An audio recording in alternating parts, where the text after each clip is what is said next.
chip refrigerator cake, kind of like the cake that you make with the chocolate wafers and the whipped cream, but with chocolate chip cookies instead. It's gonna be really great. And first, of course, you need to make cookies.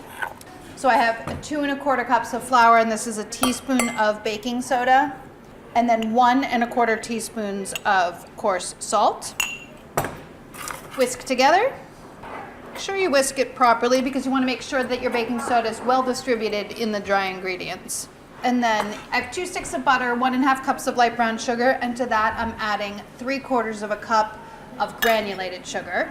And then make sure your butter is room temp and beat until fluffy and light.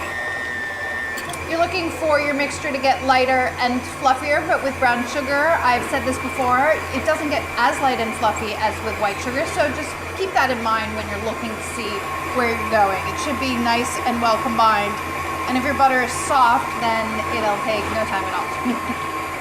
Add 2 teaspoons of vanilla extract and 2 large eggs. You want to add each egg and let it beat in before you add the second one so it combines well, and eggs add additional leavening power to the chemical leavener, which is the baking soda, so you want to give it its chance to actually beat up. You can add them all at once. Not like a cake batter, you're not wanting to keep it tender in the same way that you do with a cake, so I just go ahead and add all my flour at once, but be careful when you turn the mixer back on that you don't turn it too high, because things go flying out of this mixer if it's on too high of a speed in the beginning. 2 cups of semi-sweet chocolate chips. And then beat that to combine and your cookie batter is done. It's a very classic cookie dough. 1 tablespoon scoops onto parchment-lined baking sheet. They spread a little bit, so give them some room between to spread out. They don't have to be perfectly shaped though, because you're gonna form these into the base of your cake, and you're not really gonna see each part. So continue doing this, baking them off until you bake them all. These should take about 12 to 14 minutes in a 375 oven. To make your cake, you'll need 3 layers of 9 each cookies. How many cookies is that? It's a lot, so bake off all your cookies. And then to assemble, you have to whip a bunch of cream. I have 3 cups of heavy cream in my mixer, and I'm gonna whisk that with 8 ounces of mascarpone cheese.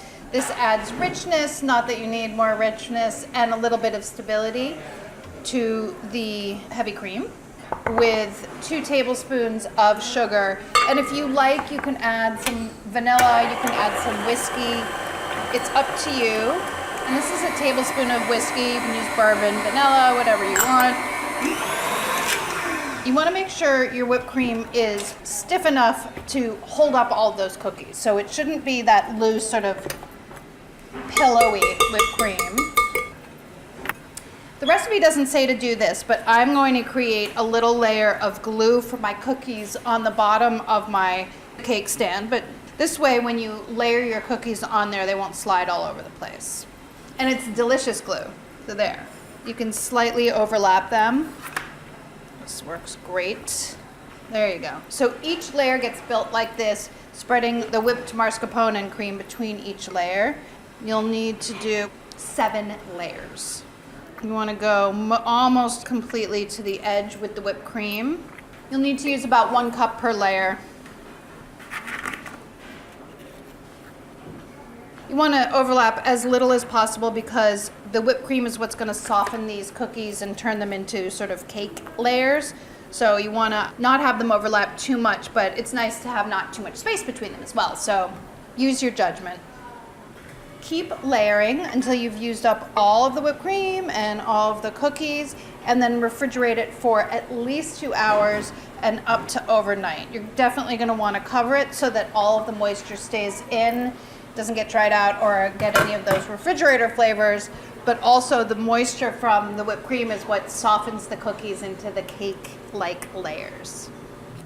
To make it a little bit more even and cute, I've been overlapping so that I go where the gap is with the next layer of cookies, and I think it's cute that way. I also seem to be going smaller as I get to the top because all of a sudden I just realized that I started out with 9 on the bottom and now I only have 6. It's all right. It doesn't look uneven, so that's the most important part.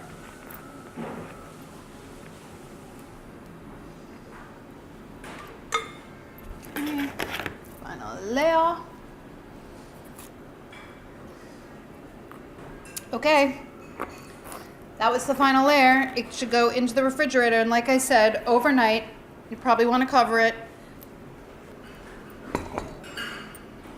So it's had chance to soften. I left mine in the refrigerator overnight. You can top it with more whipped cream because there's never enough whipped cream in life. Sprinkle with some chocolate shavings. Or if you don't have chocolate shavings, you could do like little mini chocolate chips or something like that. Whatever you like. And then, of course, you're going to want to try your masterpiece, right? I want to try mine. Oh boy. This serves a lot of people. I'm just saying, it's a humongous cake.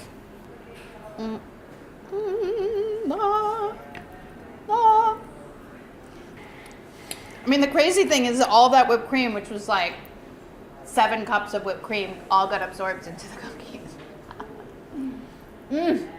It's totally delicious.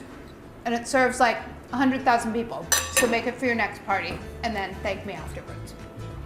If you like recipes like this and you want more, make sure to click like and subscribe because we have